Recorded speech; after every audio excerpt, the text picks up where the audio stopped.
a lot of people, as every fight, they say maybe this one is the biggest step up for you, and that's what the word was with Chris Algieri. Did you feel the difference in experience from your previous opponents, even though you got that, amazing knockout? No. If anything, I think Formella was a little bit more trickier than Algieri in terms of styles. And if someone comes to win, it allows me to capitalise on their mistakes. I've not only just beat Algieri, I've also learnt in there as well. This is my education. I'm evolving. I'm growing still. And that's what the great thing is about my career, is people have really seen me go from. It's very rare you get someone under the spotlight like I was and progress to world level. It's very rare, because a normal person... And so raw at the start. And terribly raw. Yeah. Well, I didn't want to say that. Didn't say it, I'll say it for you. Terribly raw. But, we keep it moving, man. And, hard work beats talent when talent don't work hard. I don't care who you are. If you work hard, you can do whatever you want. Just apply yourself 100%. I think it's amazing if you go back to that skinny kid walking down the steps at 02. Skinny podgy kid. Yeah. Just to think that he would go on, and I know there's still levels to come, but Formella, Vasquez, Granados, Algieri, just over that sort of year period, and perform the way he has, and headline tonight in Liverpool. I mean, he's from Ilford, via Australia, via Spain. So, but that's just a sign that the kid, he's a star, and everywhere he goes, Leeds last time out, the reception's incredible because he's so exciting to watch. I was going to ask as well, after the fight, I know you're still enjoying this fight, but the name Broner was brought to you. I want to see what you think of that as a potential next opponent. Is that something you want to entertain for 2022? I'll take Broner out. He don't concern me at all. These fights I've asked for, I don't need to call him out on social media, because I know what social media is, because I get called out myself by these bums. I get called out all the time. It's like, you just got to pay no attention. So I get Broner or Brook or Khan not entertaining the thought, but I've said to Eddie, listen, if you can make it, make it. At the end of the day, money talks. So, that's it. That's what it comes down to. You mentioned Broner as well. Obviously, Khan and Brook, the conversation, I know, Eddie, you feel that that's just not realistic, really, is it? I don't, listen, I like Amir, but his eyes nearly popped out of his head when I started talking about Conor Benn. He doesn't want to face that young smoke. Do you know what I mean? And that's why he took the Kell Brook fight over the Conor Benn fight, because it's a friendly affair. The two guys, it's a little go in and have a dance for several million, and good luck to them, they deserve it. But it's different when you're talking about Conor and Virgil Ortiz and Boots Ennis. These are horrible, spiteful young fighters that come in to take your head off, and they won't be doing that in that fight, trust me. And that's what I said to Amir, Amir against that. Imagine what Conor Benn would do to Amir Khan. Oh my God. I mean, you saw that tonight. It would be, honestly, it would be over within 2 rounds. 2 rounds. As soon as he hit him on the chin, I'm not telling you don't scream and shout, but as soon as he hit Amir Khan, it would be brutal. And but we'd still love the winner, But I don't think the winner, will fight on. To be honest, you'd actually actively pursue? Yeah, we'd love to, but I just don't. All those conversations. This is the last one for those guys. Kell may buy a boxer. I don't know, but this is it for those guys. This is the future, But we're not waiting around. Those guys are going to fight in February. Then they're not going to fight again till September, October, November. We're out in the spring. So who's next? That's the question, and that's a conversation. Listen. I mean, we always talked about that level of Algieri, Guerrero, or and you've sort of just demolished that level. So now it's up to Tony and Charlie, and just to say this is, there's still 2 levels till World Championship. So that's really. So how many fights are you talking? 2, I think. 2 fights, and then fight for the world, because you're going to be 22 and 0. What if they keep ending within 6 rounds? Don't start getting violent with me. We're talking about I don't know if you could hear it, Conor, but some of your biggest cheers tonight was for your defensive work. Yeah. It was obviously the toughest thing to really learn in the sport. Did you hear that, or what does it mean to you? Yeah, but I mean, when I do this day in, day out, the more opponents they bring in front of me, the more I can display everything we've been working on. It's not like I'm talking rubbish when I go, my next fight, you'll see a completely different Conor Benn. Because you've seen a completely different Conor Benn in the past 4 or 5 fights. And the next fight, you'll continue to see something else, because I've got a good coach here. And I say coach because coach is just more than a trainer. It's just all round, you know, inside the ring, outside the ring, technique, mindset. It's all one. Do you know what I mean? And Tony's moulded me into a world class fighter, and I'll continue to prove it. You know, that's fine. It's fine with me.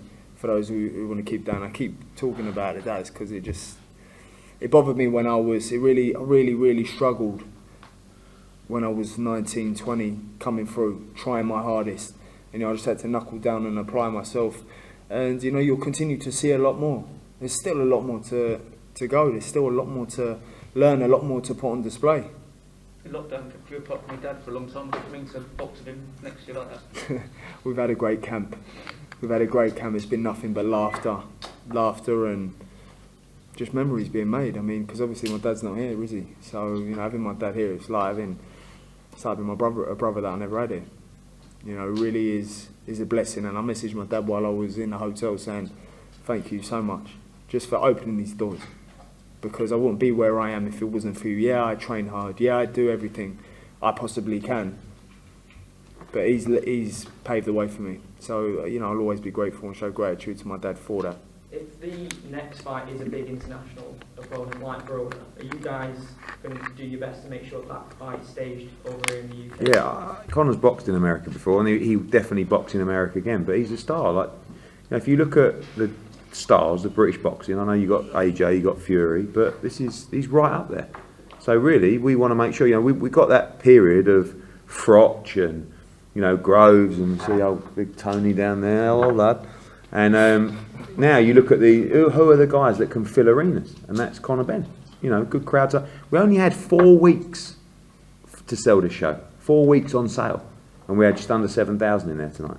So that's a great achievement for Conor Benn. Heavyweight numbers, isn't it? Yeah, and really, the O2 is where we should be next. You know, that's. Yeah, he wants to have a fight early next year. He wants to have a comeback fight, and then, you know. But we need an opponent for. You know, I don't know when Tony and Charlie and Conor and will want to box. I'm thinking March, April, and you know, we don't want to wait for people to see how they get on in their warm-up fight and stuff like that. We just want a good top 10 guy now, and someone that can help us fill the O2. And that's why Algieri was a great opponent. He's got a name, he's got credibility, he's a good fighter, former world champion, great resume, he's American. A lot of people tuned in America tonight to watch that fight as well. So that's all part of the plan. Obviously, Broner kind of brings a different aspect to something that you're used to in terms of that he's a trash talker, he's a character, and he might use the press conferences to try and get under your skin. Is that something that you are relishing? Because the higher levels go, there's going to be characters like that, isn't there, that try and use the mind games? Yeah, he won't want to trash talk me, mate. He's good at it. Well, I'll let him know. He don't trash talk me. Will you go for him in a verbal war? More than likely. You Might get a bit physical, yeah, probably. Might get physical. Might get a bit physical, depends how he wants to play, play his card. Yeah, sure. Get the fines ready. And when you look back at the last 2 years, like COVID has hurt a lot of careers, but for you, you had the first part of it where you were kind of locked away in the gym, and then the second part of it, you've had fight after fight after fight. If you look back now, and it's been kind of, it helped you in a way. Yeah, of course. I mean, obviously I've torn a tendon in my hand, I've broken my jaw, and while I've had these injuries, and COVID for example, it allowed me to work on a lot of things. Instead of keep having to fight on shows, make weight, deal with the pressure, just focus on getting fit, I'm able to train on a full stomach. I'm able to, you know, learn, take my time, not in a rush, to work on a shot that's going to fit the style of my opponent, just work on ring generalship and, you know, working the jab, knowing your way around the ring. You know, school's never out, mate. Tony, what's your performance tonight? Yeah, it was a fantastic performance, and as he said, he's worked so hard to get where he is, and he's always, you know, always been in the shadow of his dad. But I think, you know, like Nigel was saying to me yesterday, this is the day that it will come out of my shadow, and I think we all saw that tonight, not just like the power, but you saw his ring smarts, how clever he is. He was even out jabbing Algieri, which probably no one expected.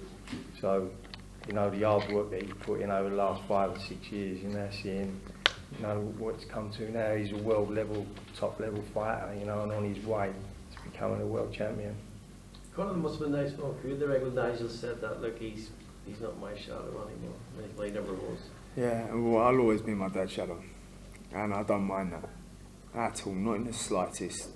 You know, at the end of the day, he's my dad, and for even people doing the comparisons, it really don't bother me. If there's anything I'm proud of my dad and the legacy he's left.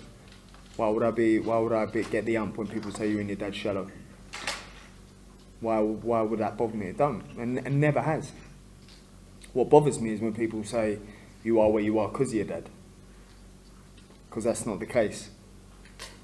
But doors have opened, and you know, I've run through them. I haven't let fear hold me back. I haven't let doubt hold me back. I ain't let the naysayers hold me back. That's why I am where I am. You know, and I plan on giving my son the same. Not in boxing, because my son won't fight, 1,000,000%. No. Well, No, mate. Eddie would be looking at Yeah, me. of course he will, yeah. My son, yeah, so I plan Shouldn't on... have called him Eli Clay, should you? Yeah. So my son, what am I talking about?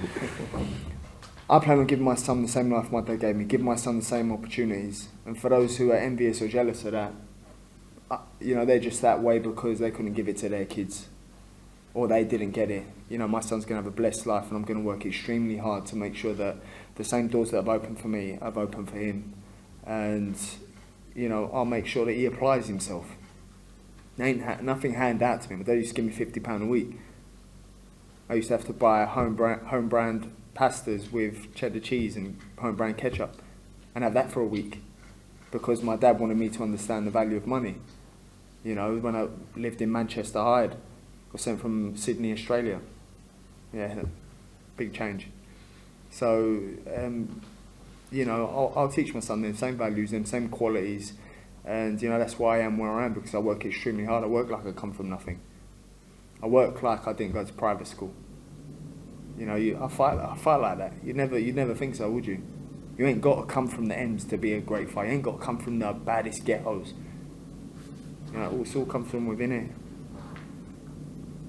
You talked about your dad joking about you what's these intercontinental belts over there. But are you still now dreaming you're getting closer and closer to getting the proper one to go and go? Listen, I like my continental belt. I've defended it 6 times now. I like my belt. You know, I won a title before my dad won a title, as it happens. He's just a bit jealous because I won my continental before he ever won a title. I'm younger, so no, I like my continental. But world soon come. It'll always be that friendly rivalry until I win my 2nd, 3rd world titles. It'll always just dish it out, inducted in the Hall of Fame. Can't compete with it, really, can you? To be honest. Eddie, there's a lot of talk of you taking a card over to Australia. Any chance of Conor appearing on that? Yeah, I mean, the problem is now he's one of our main guys, one of our main draws. So you don't really want to put him on an under. He's kind of, I think that ship might have sailed. But listen, if he turned around and said, listen, I'd love to go and fight over there. You know, it could be the Haney Cambosis card, co-main, you know, whatever. But he's doing quite well for himself now in his purses and things like that. And you know, we have to really let him fill out arenas because he's on a great run. And I don't see him really fighting on undercards unless it was a mega event like that. But you know, I see his next fight in the UK. I'd love to see him headline the O2 because I feel like that will be, you know, and obviously big West Ham fan as well. Olympic Stadium, you know, he knows those guys well, and Tony knows, you know, the owners and stuff like that. And you have to dream for nights like that. And there's not many fighters in Britain that could do it. He could do it for the world title, no doubt. Conor, why are you so adamant that Eli won't fight when you had the exact same blueprint and made it work so well? Because my dad was very firm with me growing up. Very, very firm. I mean, almost military.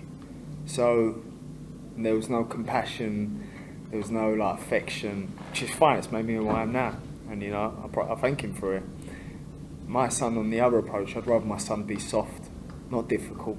Not, oh yeah, my dad's Conor Benn. No, I'd rather my son just go and mind his own business, get into whatever it is. Just, I'd rather him not have that hardship or have to go through anything. I'd rather him just be soft, chilled, You know, like my other brothers and sisters, they're all like, they live in like cuckoo land. They do, all of them. I don't know, because I feel like it's slowly fizzled out. I'm hoping anyway. But I've always had it in me. When I look back now, I've always been what's the word I'm looking for? I've always been very energetic. I've always had that in me. Handful. Yes, that's the word I'm looking for. I've always been a handful. Yes, that's the word. So, and I'm hoping my son ain't, because I'll know. And then, I don't know, I used to sing in the church choir, so... I feel a bit sorry for Eli, he's only what, last month already lived this I'm already talking about him fighting, I know. No, who knows? You know, I pray to God that he chooses a different career, because this is a very hard sport, and it ain't easy. And I wish my dad told me how hard this sport is, because it ain't easy whatsoever, mentally, physically, emotionally, and you either got it or you ain't. You know. Conor, have you watched the knockout back yet? Have you seen how incredible a shot it was? I have, yeah. It was a good shot, wasn't it? Yeah. Yeah, it was a good shot. I was happy with the shot, to be honest. But it was just set up lovely. You know, everything we've been working on is just taking its course. I mean, we'll probably still watch that back and go, yeah, could have done this better, could have done that better. And you know, it's Tony straight after Tony, you happy with that, mate? You know, because Tony will give me his honest opinion. You know, if I've done something wrong, he'll tell me. He'll watch it back and then he'll go, yeah, we need to work on this, we need to work on this. Even when I knocked Vargas out in 1 round, there was still things to work on. There's always room for improvement. And, you know, humbleness is the beginning of knowledge and the beginning of wisdom. So, you know, for as long as I stay humble and, you know, listen to my team, promoter, manager, trainer, my dad, you can't really go wrong.